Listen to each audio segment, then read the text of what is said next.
Nothing funnier than a cockpit full of cushions with a guy standing in the middle of it. Yeah. Okay. Water heater lowered on a rope. With the water heater out, I can get at the bilge blower, which has never worked. So we're going to pull that out and test it.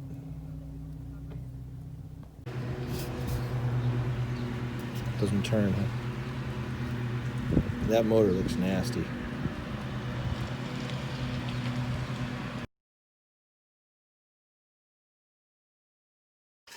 So I don't think I ever mentioned what a bilge blower is. So in this case, it's just a fan. And if you would imagine, like something kind of like dryer vent hose comes off each end of it. Really? Now? Excuse me. As I was saying, so something like dryer vent hose comes off each end. Now, the purpose of this thing, I mean, they call it a bilge blower. The idea is for venting the bilge area of the boat. So this pipe goes down to the low part of the boat. And on the other end where the air flows out, it goes out to a vent on, in the case of my boat, near the stern of the boat. So air is drawn from the lower bilge area out and sent outside the boat. Usually there's a companion hose. Excuse me. Usually there's a companion hose that does not go through a blower, that goes from a vent. It goes from a vent on the outside of the boat down to that same area, so that as you draw air out of the boat through the other hose, air goes into the boat, thus getting any fumes out of your bilge. Boat engines, typically gasoline ones, this is very important because gasoline fumes will settle down into the bilge of the boat if they get into the boat. So you'll see boats fueling at the fuel dock. They will close all their hatches and then fuel the boat. The idea is so no fumes get down to the low part of the boat. If you get a lot of fumes built up down there, you could have an explosion. Bad thing. So, added safety, the bilge blower would suck any fumes out of the low part of the boat and send them out. And diesel, it's still good to have, although the fume problem isn't as great. But on boats like mine, for example, propane stoves. Propane also sinks in air. So having one of these allows you to be confident that no propane is accumulating in your boat while you're cooking your meal. They put my mast in the mast storage area. Luckily, it's right on the edge. I'd asked for it to be by the boat, but this will work out as long as it's accessible like this.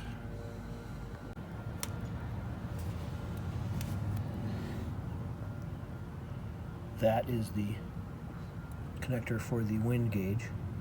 We'll have to test this at both ends to make sure it's okay.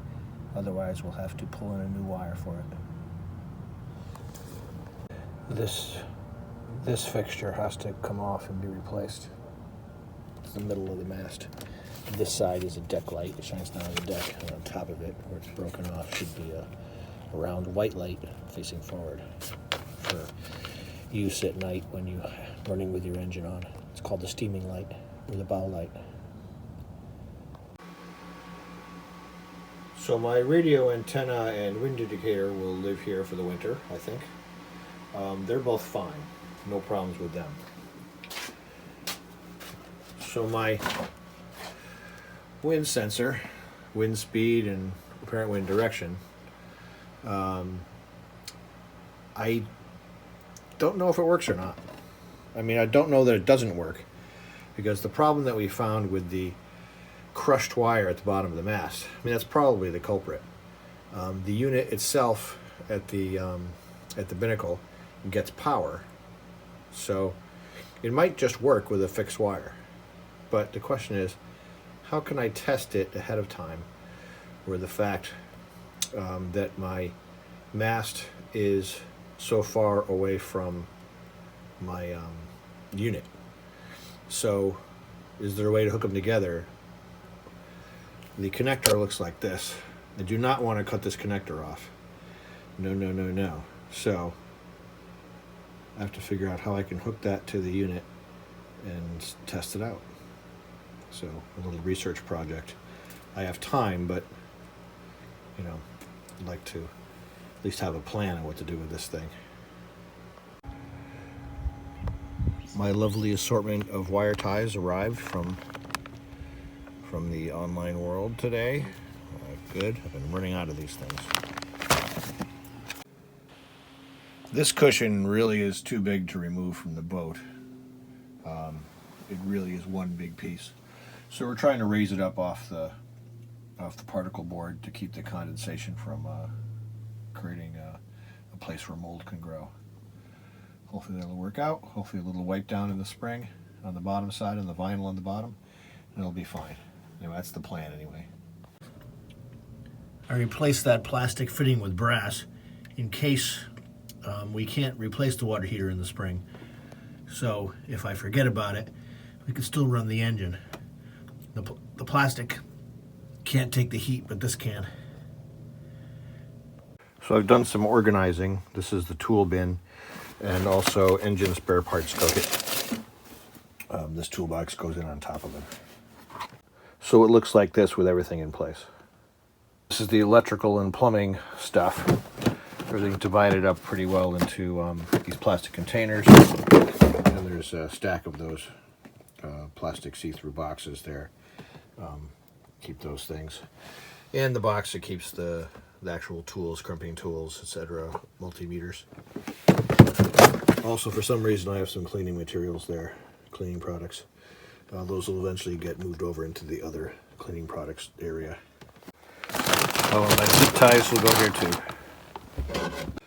Other organizing containers waiting for use. I like to keep some extras on hand. So these are the stands the mast was sitting on. They moved the mast from that place by the crane up to the mast shed. Somehow along the way, all four of these got broken. The guys just said that they were weak and inadequate. I want to see if I can screw them back together because they're all just bolts. So two of them went together just fine, just by tightening the legs on it. The legs worked good on this one too, except for the roller got bent. You can see the damage there. This one, the roller's good, but I can't fix the leg. So I'm gonna put that roller on that one and then take them home, I guess, for other uses. So with the doors that fell apart again, you probably remember that from a few episodes back. It's time to take this piano hinge off again, get the rest of the door, take it all home and work on it. I'm lucky it fits in my car. The water heater was an easier fit. Well, I brought some distilled water down. I want to check the water in the batteries and top them off. But I checked each one and none of them need water. So something to check off on the checklist, but I don't have to do anything about it. Well, Sunday afternoon, I have to head home. Got a lot of things checked off my list this weekend, but not a lot of visible progress. A lot of it was getting certain things off, bringing certain tools down, checking some things, etc. Anyway, thanks for watching. Hope you enjoyed this, whatever it was. Please, if you have questions or comments, leave them below. And thank you for joining us.